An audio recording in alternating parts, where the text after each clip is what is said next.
हा लोकशाहीमध्ये निवडणूक लढू शकतो आणि म्हणून आपण उमेदवारी केली आणि त्या उमेदवारीपासून जातीपातीचा आपण आतापर्यंत विचार कधीच केला नाही, कधी जात मानली नाही, धर्म मानला नाही। सर्वसामान्य गोरगरीब माणूस जो अडला आणलेला आहे, ज्याला कुणीच नाही आणि तो जर आपल्याला मदत मागत असेल तर आपण त्याला प्रामाणिकपणे मदत केली पाहिजे। कारण हे जे काही सगळे कारखानदार आहे आपले प्रतिनिधित्व करत नाही, हे ठराविक मुठभर लोकांचे गावागावामध्ये जे काही मुठभर लोक आहेत त्यांचे जे प्रतिनिधित्व करतात, सर्वसामान्य गोरगरिबांचं त्यांना देणं नाही। हे आपण व्रत म्हणून स्वीकारलेलं आहे। 20 वर्षापासून या पद्धतीने आपण काम करतोय। म्हणून 2019ला आपण ती निवडणूक लढलो आणि 10,000च्या जवळपास आपल्याला 10,000 मतं पडली। त्या 10,000नी विश्वास आपल्यावरती टाकला।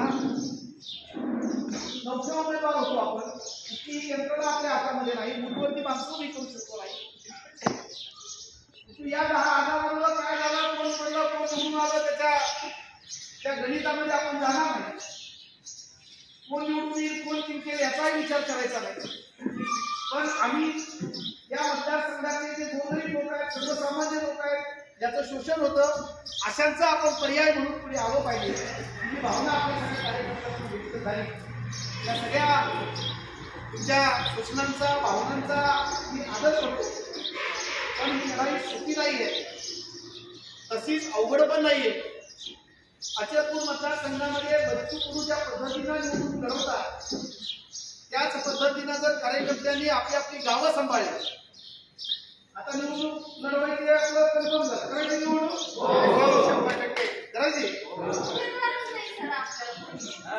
आपण ठरवलं आता या निवडणुकीमध्ये की कार्यकर्त्यांच्या आग्रहास्तव निवडणूक करायची। समोर कोण स्वाम्या कोण असं आपल्याला काही देणं नाही, कोण कोणाला घेऊन फिरतंय, तुला फिरतंय, आपल्याला त्याच्याशी देणं घेणं नाही। आपला कार्यक्रम अव्याहतपणे चालू होतो।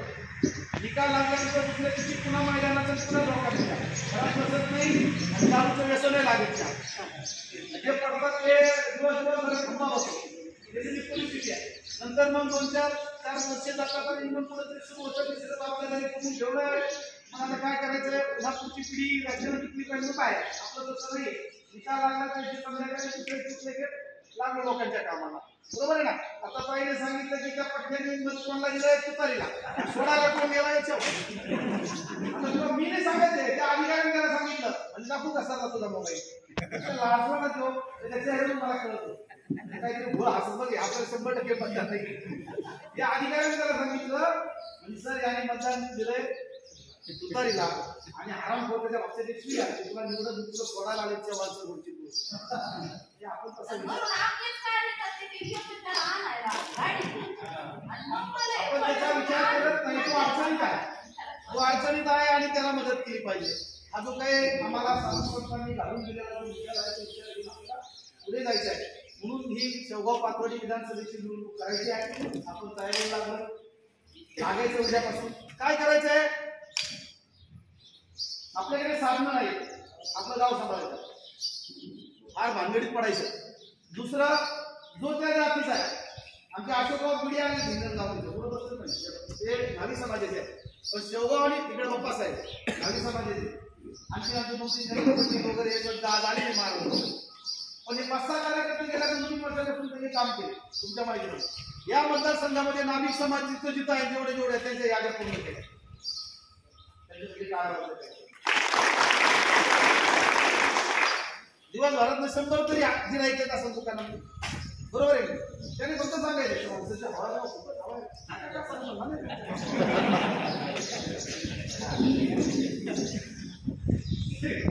तिथे त्याचे होते की काय हुशार पाणी समाजामध्ये, हा आमच्या भागात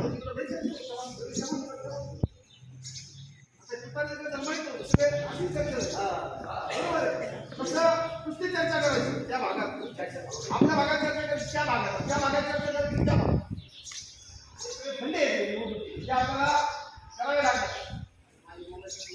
सुरू 2-2.5 महिने राहिले, आपल्याला 5 वर्ष आपण काम करतो आणि आता परीक्षेचा कालावधी आहे, परीक्षेला सामोरं जायचं, नागपूर राहून चालणार नाही, कार्यकर्त्यांनी सतत त्याने दिवसातून किमान थोडंफार का व्हायला पक्षासाठी काम केलं. तुम्हाला जर प्रामाणिकपणे वाटत असं की आपल्या भागाचा प्रतिनिधी आपल्या हक्काचा असावा, घराचा असावा, त्याला कधी त्याच्या मंडळाला बसता आलं पाहिजे, घरी जाता आलं पाहिजे, त्याला दरवाजा उठवता आला पाहिजे, त्याला पिय नसलं पाहिजे, त्याला मध्यस्थी नसला पाहिजे, बरोबर आहे ना.